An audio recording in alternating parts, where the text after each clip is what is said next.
ان اللہ و ملائکتہ یصلون علی النبی یا ایھا الذین آمنوا صلوا علیہ وسلموا تسلیما اللہم صلی علی سیدنا و مولانا محمد وعلی آلہ وصحبہ وبارک وسلم۔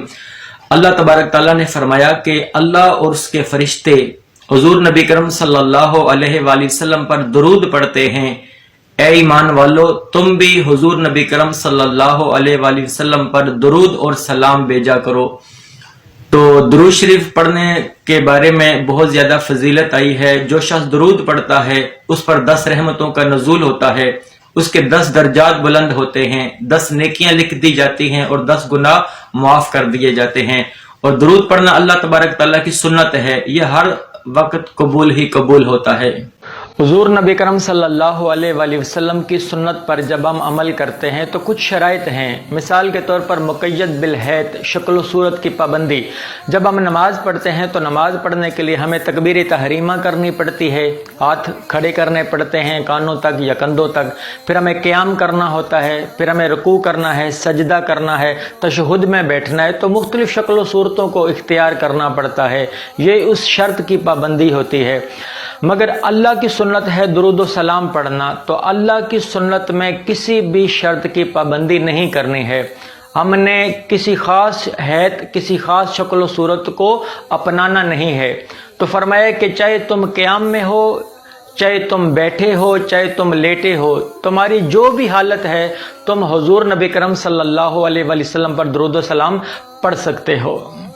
حضور نبی کرم صلی اللہ علیہ وآلہ وسلم کی سنت پر عمل کرنے کے لیے ایک ہوتا ہے مقید بالمکان، جگہ کی پابندی۔ مثال کے طور پر جب ہمیں حج کرنا ہے تو حج کرنے کے لیے ہمیں عرفات جانا ہے، مزدلفہ جانا ہے، مینا جانا ہے، تو اس جگہ پر جائیں گے تو ہمیں اس سنت پر عمل کرنا ہوگا، اس فرض پر عمل کرنا ہوگا۔ اب جو اللہ تبارک تعالیٰ کی سنت ہے مصطفیٰ پہ درود پڑھنا، تو وہ چونکہ اللہ کی سنت ہے اور اللہ کی سنت کے لیے کوئی پابندی نہیں ہے، چاہے ہم پاکستان میں ہوں، چاہے ہم امریکہ میں ہوں، چاہے یورپ میں ہوں، چاہے افریقہ میں ہوں، تو انسان جس جگہ پر موجود ہے، جس علاقے میں موجود ہے، جس ملک میں موجود ہے، وہ مصطفیٰ صلی اللہ علیہ وآلہ وسلم پر درود و سلام پڑھ سکتا ہے۔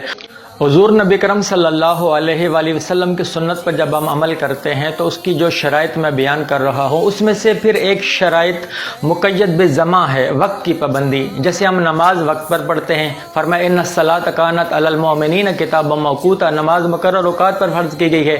اسی طریقے سے رمضان میں روزے رکھنے پڑتے ہیں جو فرض ہیں، اور جب حج کرنا ہے تو وہ ذی الحج میں ہوگا، یعنی کہ وقت کی پابندی ہے۔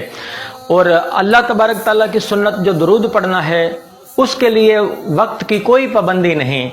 فرمایا کہ چاہے صبح پڑھو، چاہے شام کو پڑھو، چاہے دن کو پڑھو، چاہے رات کو پڑھو۔ تو اللہ تبارک تعالیٰ نے مصطفیٰ صلی اللہ علیہ وآلہ وسلم پر درود و سلام پڑھنے کے لیے وقت کی کوئی قید نہیں رکھی، ساری قیدیں اٹھا دیں۔ تو یہاں سے پتہ چلا نہ شکل و صورت کی پابندی درود و سلام پڑھنے کے لیے، نہ کسی جگہ کی پابندی ہے اور نہ کوئی وقت کی پابندی ہے، تاکہ میرے مصطفیٰ پر جو بھی حالت ہے لوگ کثرت کے ساتھ درود و سلام پڑھا کریں۔